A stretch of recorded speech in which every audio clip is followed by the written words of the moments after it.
เดี๋ยวสิพาไปเบิ่งควายฟุ้งบวกนะตอนนี้ก็ประมาณ7 โมงนะ7 โมงควายพวกนี้คือว่าอาบอันฟุ้งบวกไปเศร้านะฟุ้งบวกไปเศร้าเด้อควายบรรยากาศอยู่สวนอยู่นาอยู่สวนอยู่ไฮบรรยากาศอยู่สวนอยู่ไฮเบิ่งเด้อพี่น้องควายหลายๆนะควายบรรยากาศ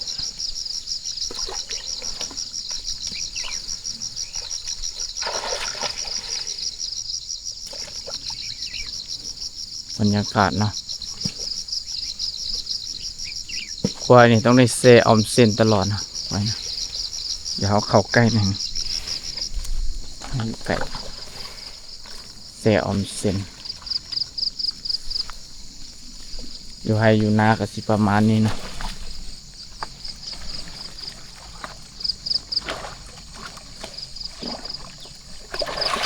เขานับมือจับตัวนะ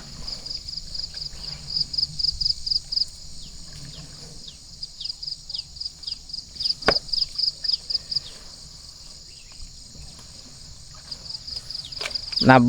บบ่ฮู้เลยเนาะเพราะว่ามันนอนกายกันไปกายกันมาบ่ฮู้ว่าจักตูเลยนะ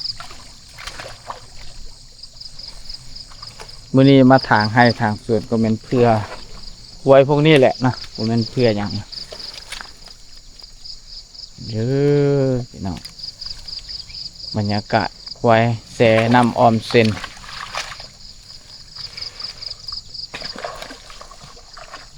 คือว่าบวกนี่น้ำไหลเอาโคลนเอาดินนะลงมาพี่หมดแล้วเนาะแผนต่อไปมันเฮาว่าจะเอารถเนาะมาจุกออกนะจุกดินพวกนี้ออกให้เป็นหนองใหญ่เลยนะเพราะว่าดินปัจจุบันนี้ดินถือว่าเต็มแล้วนะโคนเอาดินเอาโคนอย่างมาลงมานี่เต็มเลยจะได้จุกออกนะแผนในอนาคต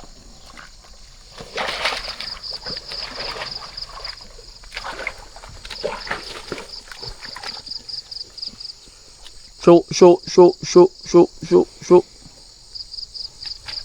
เดี๋ยวผมนี่ได้ส่งตัวบ่ยอมอาบน้ำออนเซ็น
เนาะภายหลังที่ควายฝูงบวกอยู่อันบวกแล้วนะควายก็เริ่มออกมาแล้วนะออกมากินหญ้า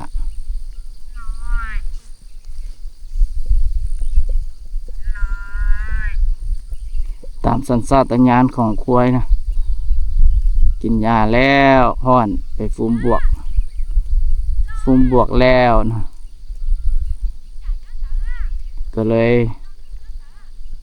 กลับคืนมานะกินหญ้าต่อนะกินหญ้าบัดนี้คือจิแมนกินหญ้าแล้วก็จีขึ้นไปนอนอยู่ถึงปูเนาะ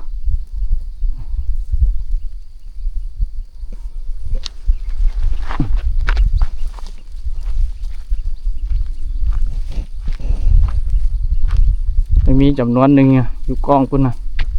เมื่อกี้คือว่าจีไปทางพี่ไปนะแต่สุดท้ายผมไปนะกลับคืนมาเส้นเนี่ย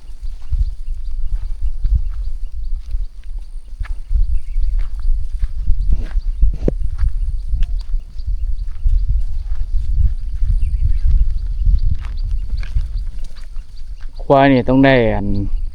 เสน้ำออมเส้นนะบริเสบวกเสนั่นเนาะบริเสบอะไรนะมือหนึ่งนี่มันเสประมาณ3-4 เทื่อเฉลี่ยประมาณ3 เทื่อนะช่วงนี้ยามฮ้อนแดดเนาะมื้อเช้านี่ติดตามเนี่ยนอนอยู่ถึงภูเนาะกินหญ้าลงมาแล้วก็กลับมากินน้ำแล้วก็แช่บวกแล้วก็กลับคืนไปกินหญ้านะแช่บวกประมาณ30 นาทีนะหรือว่าเกือบชั่วโมงกลับคืนไปกินหญ้าอีกนะกินหญ้าแล้วก็ฮ้อนจนตัวฮ้อนแล้วกินอิ่มแล้วกลับคืนมากินน้ำแล้วก็แช่บวกอีกตอนสวยแช่จนพุ่นแหละจนฮอดประมาณ3-4 โมงจึงขึ้นกลับบวกมาแล้วก็จะขึ้นไปกินหญ้าแล้วก็ขึ้นไปนอนอยู่ตรงภูพุ่นเฮ็ดคอกใส่ก่อนนะเฮ็ดคอกกลัวอยู่กล้องหันก็บ่ยอมนอนนะเดี๋ยวนี้นะขึ้นไปนอนอยู่ตรงภูพุ่นนะ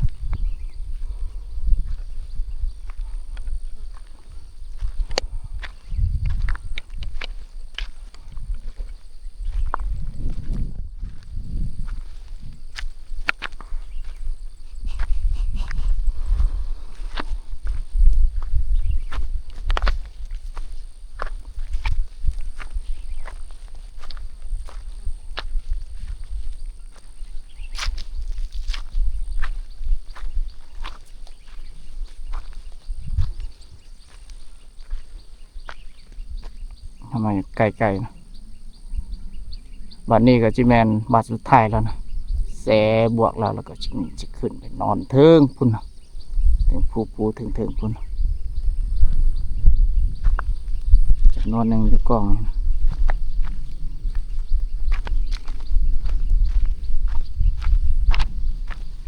เสื้อนำออมสิน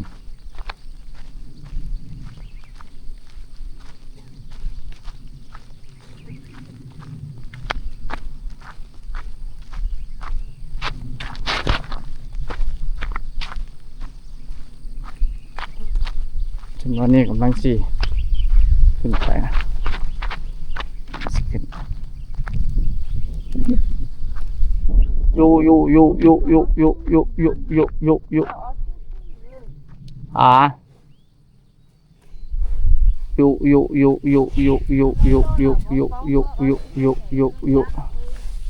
นี่เนาะในตื่นไปแผลนี่เนาะ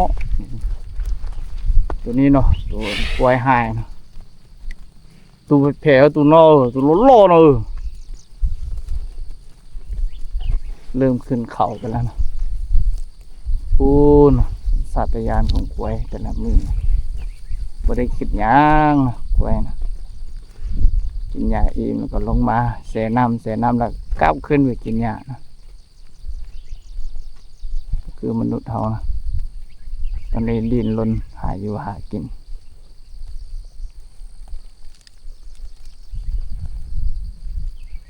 คนเฮายังหับใส่ควายอีกนะทางหญ้าทางสวน จ้างคนอีกเนาะจ้างแรงงานถางเผื่อควายสมัยตะกี้เนี่ยมันพ่อแม่ประชาชนเฮานี่เฮ็ดไร่เฮ็ดนาเนี่ยมันเพื่อลูกเพื่อหลานเนาะสมัยนี้เนี่ยมันเฮ็ดไร่เฮ็ดนาเฮ็ดไร่นี่มันไร่สวนควายสวนงัวมันเฮ็ดเพื่องัวเพื่อควายเนาะ